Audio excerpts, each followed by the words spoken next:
Hello everyone. उम्मीद करता हूँ आप सब लोग ठीक होंगे और टाइटल आप लोगों ने पढ़ ही लिया होगा। आज हम बात करने वाले हैं द सोप्रानोस के बारे में। द सोप्रानोस से ये सीरीज़ स्टार्ट करने की दो तीन वजूहत हैं। सबसे पहले तो ये है कि ये शो मैंने काफ़ी रिसेंटली देखा है, तो हर चीज़ मेरे जहन में फ़्रेश है और मैं इस पर बेहतर तरीके से कमेंट कर सकता हूँ। इसके अलावा ये है कि ये शो जो है ना, इसका पॉप कल्चर में और टीवी कल्चर में एक काफ़ी ज़्यादा इन्फ्लुएंस रहा है और it has pioneered in a way the 21st century TV that we are familiar with today. The Sopranos को डिस्कस करने से पहले ज़रूरी है कि हम थोड़ी सी टीवी की हिस्ट्री या पास्ट कंडीशन से अवेयर हों। सीन ये था कि 20th सेंचुरी के एंड पे ना टीवी को सिनेमा का इक्विवेलेंट नहीं समझा जाता था। ठीक है, उसे एक इन a way inferior art form समझा जाता था, a cheaper way of entertainment. ठीक है, तो उसकी दो तीन वजूहत थी, लेकिन दो मेजर रीजंस थी। सबसे पहले ये था कि बजटरी रिस्ट्रिक्शंस होती थी और दूसरा था क्रिएटिव फ्रीडम इतना नहीं होता था। ठीक है, इसका मतलब है कि शोज़ जो है उनकी प्रोडक्शन वैल्यू कम होती थी और जो है ज़्यादातर इसीलिए सिटकॉम्स वगैरह पॉपुलर आपको मिलेंगे 80s 90s से। हाँ, there are exceptions, detective shows वगैरह, लेकिन उनकी भी जो प्रोडक्शन वैल्यू थी या राइटिंग थी वो इतनी कंसिस्टेंट नहीं थी जितनी सिनेमा में आपको मूवीज़ में मिलती है। ठीक है, तो डेविड चेज़ था द सोप्रानोस का क्रिएटर। उसके जहन में ये आइडिया आया कि क्यों ना एक ऐसा शो बनाया जाए जो किसी लिहाज से भी मूवीज़ से कम ना हो, किसी एस्पेक्ट में भी डम डाउन या डाइल्यूटेड ना हो। ठीक है, उसने आइडिया पिच किया HBO को। HBO ने गो अहेड किया कि पायलट बनाओ, और इस चीज़ ने एक रेवोल्यूशन स्टार्ट की टेलीविज़न हिस्ट्री में। ठीक है, और उस रेवोल्यूशन के कॉन्सिक्वेंसेस हम आज तक देख रहे हैं। आज हम जो नेटफ्लिक्स पे, HBO पे, डिफरेंट जगहों पे शोज़ इन्जॉय करते हैं टॉप नॉच क्वालिटी के, एट सम पॉइंट आप बता भी नहीं सकते कि आप मूवी देख रहे हैं, शो देख रहे हैं, वो इसी चीज़ का नतीजा है कि द सोप्रानोज़ ने पहला कदम लिया था। ठीक है, इस वजह से ये काफ़ी कल्चरली इन्फ्लुएंशियल शो रहा है। अच्छा, ये तो थोड़ी सी हिस्ट्री हो गई। अब हम बात कर लेते हैं अबाउट द शो इटसेल्फ। ठीक है, द सोप्रानोज़ जो है ना, ये सेट है न्यू जर्सी में। ठीक है, वहाँ के जो इटालियन अमेरिकन माफिया है उस पर है। ठीक है, और उसका जो बॉस होता है टोनी सोप्रानो, उससे पैनिक अटैक स्टार्ट हो जाते हैं और एज अ रिज़ल्ट उसे एक साइकाइट्रिस्ट को विज़िट करना पड़ता है। अब जो मॉब या माफिया होता है, इसमें काफ़ी ज़्यादा ये टैबू चीज़ है कि आप साइकाइट्रिस्ट वगैरह के पास जाएँ, because it is seen as a sign of weakness. ठीक है, तो इस चीज़ को सीक्रेट उसे रखना पड़ता है एंड देन इवेंट्स एस्केलेट। ठीक है, और बाकी फिर डिफरेंट स्टोरीज़ जो हैं वो भी इवॉल्व करती जाती हैं। लेकिन इससे ज़्यादा मैं इसलिए आपको डिटेल नहीं बता रहा क्योंकि आपका शो स्पॉइल हो जाएगा ultimately, and I don't want to do that. ठीक है, अब ये तो हो गया थोड़ा सा प्रेमिस। अब द सोप्रानोज़ के मैं आपको स्टैंड आउट फीचर्स बताऊंगा। हर चीज़ में हम नहीं जा पाएंगे because the show is very complex, very layered, and there are many aspects that stand out. लेकिन जो चीज़ें मुझे सबसे ज़्यादा नोटिसेबल लगी उनके बारे में हम बात करते हैं। मेरी नज़र में इस शो की जो सबसे ज़्यादा सुपीरियर बात है, जो सबसे ज़्यादा बात स्टैंड आउट की मेरे जहन में, वो थी इसकी राइटिंग। अब मेरे ख्याल में arguably the Sopranos has the best writing in any show ever.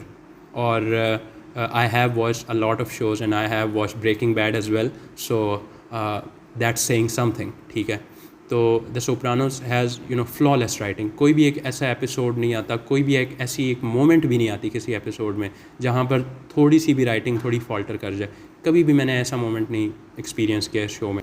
Every character acts according to their arcs and development. कभी भी ऐसा नहीं होता कि कोई बंदा है वो आपको, यार मुझे लग रहा है he is acting a little out of character, this doesn't suit him, कभी भी ऐसा नहीं होता। But there are many surprises nonetheless, and that's the great thing about the writing. इसकी राइटिंग की मैं आपको दो तीन क्वालिटीज़ बताता हूँ। सबसे पहले तो है आयरनी।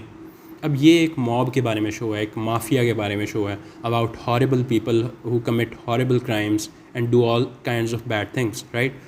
और ऑब्वियसली काफ़ी ज़्यादा सीरियस टॉपिक्स से भी ये डील करता है, लेकिन still it manages to be one of the funniest shows I have ever seen. इसके जो जोक्स हैं, इसका ह्यूमर है, that is so pitch perfect कि मतलब it doesn't seem out of place at all. Irony इसलिए क्योंकि despite humanising its characters, the Sopranos still admits कि they are bad people at the end of the day, right. तो ये काफ़ी एक चीज़ डिफ़िकल्ट टू पुल ऑफ हो सकती है, लेकिन दे डू इट परफेक्टली। दूसरी चीज़ इसकी राइटिंग की आती है कि कैसे ये एक शो है एक्चुअली साइको एनालिसिस के बारे में। It's a psycho analytic drama eight the end of the day, लेकिन ज़्यादातर लोग ये मिस्टेक कर लेते हैं कि it's a show about the mob और द माफिया, लेकिन it's so much more than that.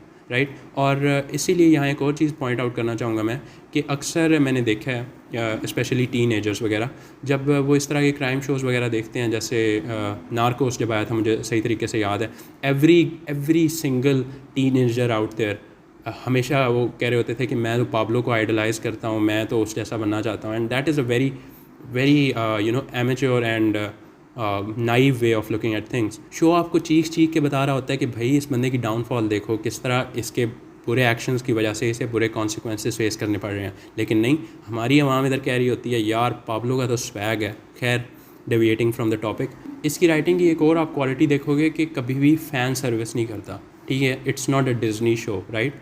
तो ये आपको शो होता है, ठीक है। कभी भी वो ये नहीं करता कि कोई हैप्पी एंडिंग, या फिर अगर हैप्पी एंडिंग बनती है तो वो ऑफ कोर्स होगी, लेकिन कभी भी just for the sake of having a happy ending या just for the sake of having catharsis, ऐसा नहीं होता।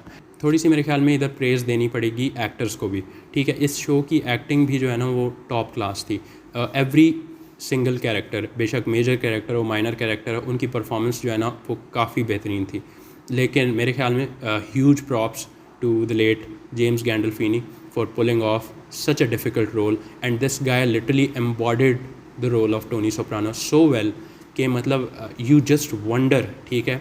इतनी स्क्रीन प्रेजेंस है उस बंदे की, ठीक है। और क्या एक्टर था मैन, लाइक लिटरली गूज बम्प्स होते हैं जब आप मोमेंट्स आते हैं शो में, जब आप देखते हो कि यार मतलब out of this world acting, बहुत कमाल। Not over the top but still so powerful and commanding कि जो भी सीन, जिस सीन में भी वो बंदा आता है ना, लिटरली उस सीन को वो ओन कर लेता था। इसके अलावा जो उसकी वाइफ प्ले करती है Edie Falco, Carmela Soprano, she is a wonderful actress. The kids are wonderful, ठीक है। दोनों जो एक्टर्स थे, Michael Imperioli who plays Tony's cousin Christopher, he is also phenomenal. सारी कास्ट जो है ना वो अपनी अपनी जो रोल्स हैं उन्हें बहुत अच्छे तरीके से प्ले करते हैं। द सोप्रानोस की राइटिंग की एक और बड़ी कमाल बात यह है कि ये ट्रेजेडी और कॉमेडी को ना बड़े बेहतरीन तरीके से मिक्स करता है, ठीक है। और ये भी एक आयरनी वाली बात आ जाती है कि it's a very serious show and yet it's very funny. मेरे ख्याल में ये चीज़ मोर और लेस काफ़ी आगे जाके शोज़ ने रेप्लिकेट करने की कोशिश की है, specially Breaking Bad. Breaking Bad has so many parallels with the Sopranos. मैंने ब्रेकिंग बैड पहले देखा था और उसके बाद मैंने द सोप्रानोस देखा, और मुझे अंदाज़ा हुआ कि कितनी ज़्यादा इंस्पिरेशन ली उस शो ने इससे। ब्रायन क्रैंस्टन जो ब्रेकिंग बैड में वॉल्टर वाइट प्ले करता है, उसने खुद एक इंटरव्यू में कहा था कि अगर टोनी सोप्रानो का कैरेक्टर ना होता तो आज वॉल्टर वाइट भी एग्जिस्ट ना करता। That just goes on to show कि इस शो की इन्फ्लुएंस जो है वो कितनी फार रीचिंग थी। अब कुछ उन चीज़ों की बात कर लेते हैं जहाँ ये शो थोड़ी थोड़ी अपनी एज दिखाना शुरू हो जाता है। जो अर्ली सीजन है ना 1999 और 2000 वाले, उनमें मैंने देखा कि जो थोड़ा सा साउंड डिज़ाइन है ना वो इतना कमाल नहीं है। जब वायलेंट सीन्स आते हैं उसमें थोड़े से वो पंचिंग वगैरह, वो थोड़ी सी वो वाली आवाज़ें आती हैं, that just kind of takes you out of the moment for a minute, but it's not a big deal, right. लेकिन ये है कि that does improve over the seasons. Conclude मैं इसी चीज़ से करना चाहूँगा कि the Sopranos ultimately is one of if not the greatest shows ever made. और उसका पार्टली रीज़न ये भी है कि it created TV as we know it today, ठीक है। जो आज हम टीवी देख रहे हैं उसमें द सोप्रानोज की बहुत ज़्यादा इन्फ्लुएंस है, ठीक है। And even as a stand alone show it's so great. तो दैट वाज द रिव्यू। मुझे पता है कि इट्स नॉट परफेक्ट, काफ़ी ज़्यादा इस वक्त इम्प्रूवमेंट की ज़रूरत है, हर लिहाज से इम्प्रूवमेंट की ज़रूरत है, लेकिन इंशाल्लाह विल इम्प्रूव टुगेदर। अभी मुझे एक्सपीरियंस नहीं है एज अ रिव्यूअर इतना, लेकिन इंशाल्लाह आहिस्ता आहिस्ता जो है हम बेहतर होते जाएंगे, मुझे उम्मीद है। तो बस आज के रिव्यू में इतना ही था। द सोप्रानोज लाजमी देखें अगर आपने नहीं देखा। सो या this is it for this video. और इंशाल्लाह मैं कोशिश करूँगा कि मैं मज़ीद थोड़ी सी ज़्यादा कंसिस्टेंसी लाऊँ, क्योंकि अभी मैं थोड़ा सा पीछे लैग कर रहा हूँ, लेकिन कोशिश करूँगा कि एक हफ़्ते में 2 से 3 वीडियोज़ आती रहे। So yeah stay tuned for those videos and till then piece.